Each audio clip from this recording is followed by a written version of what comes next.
The Games of the 32nd Olympiad in Tokyo will finally get underway later this week, followed by the 16th Paralympic Games in August.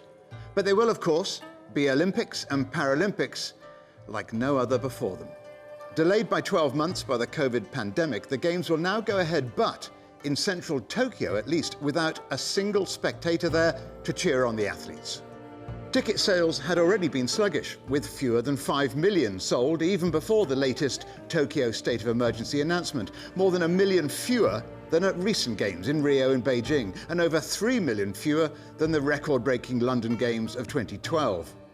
And all that has led to concern from the international and domestic sponsors of the Games that they may not get returns on the billions of dollars it's cost them to have their brands associated with the biggest sporting event on the planet.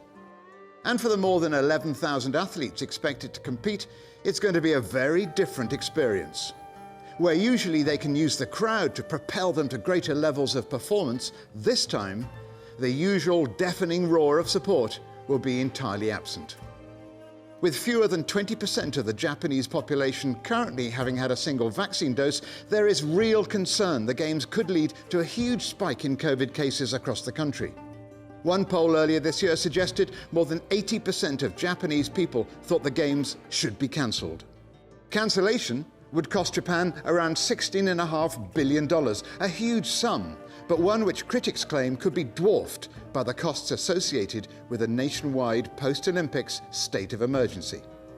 But others argue that what the world really needs in these very difficult times is to see the very best athletes from around the world coming together to perform at their peak.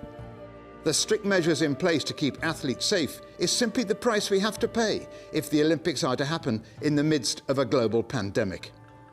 Perhaps it's just the right time for us all to remember we need to strive to be, as the Olympic motto puts it, faster, higher and stronger.